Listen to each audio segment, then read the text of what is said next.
We're diving deep into the heart of South African hip-hop, peeling back the layers to expose a story of talent, potential, and the elusive quest for the crown. Get ready to have your perceptions challenged as we explore the untold truth behind one of the game's most respected figures. Am I the only one who, for a moment maybe longer, thought Shane Eagle was destined to be next in line for the throne? He had the look, the sound, the lyrical prowess. Everything seemed perfectly aligned for him to ascend to the very pinnacle of South African hip-hop. The anticipation was palpable, the buzz was undeniable, but somewhere along the line the coronation never quite happened. So, let's dissect this.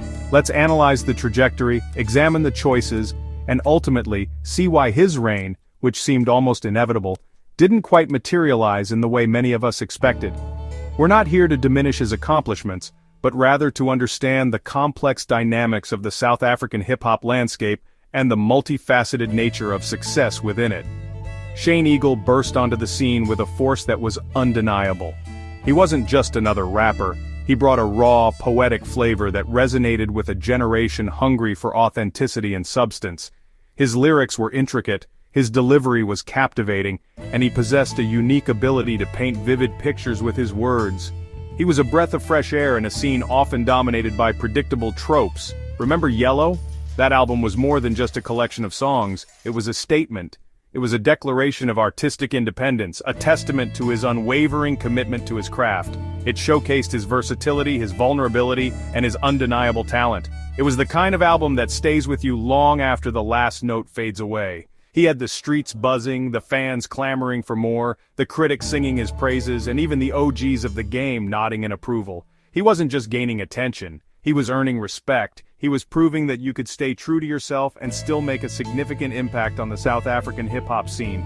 Everyone was hyped on his lyrical skills, his introspective vibe, and his ability to connect with listeners on a deeper level.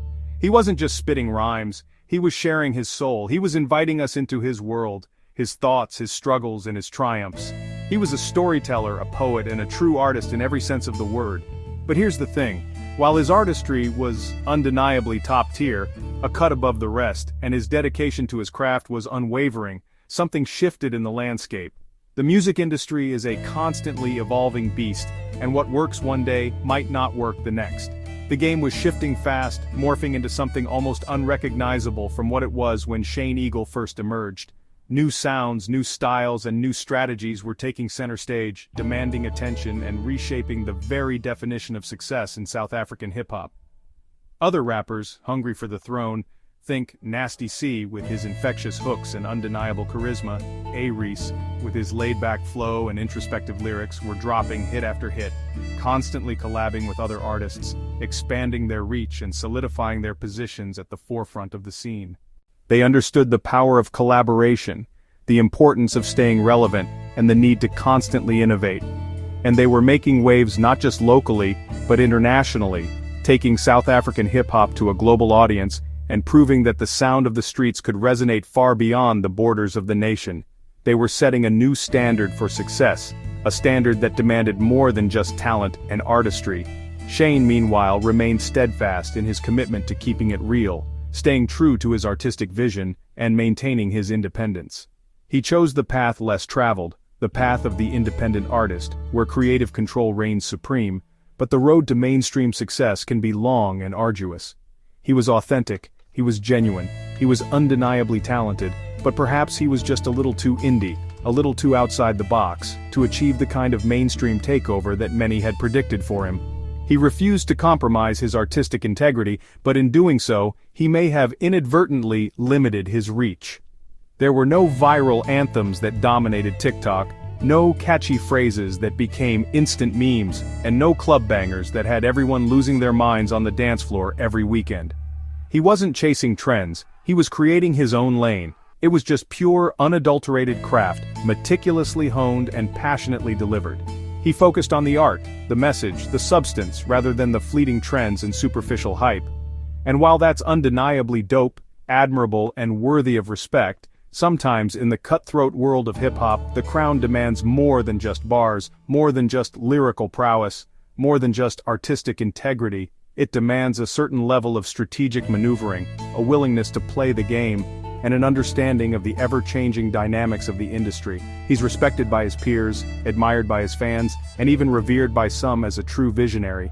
He's earned the respect of the entire South African hip-hop community through his dedication, his talent, and his unwavering commitment to his craft.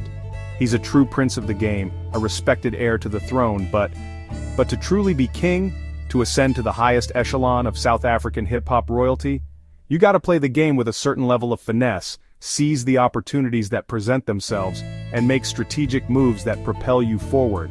It's not enough to just be talented, you have to be savvy, resourceful, and willing to adapt to the ever-changing landscape.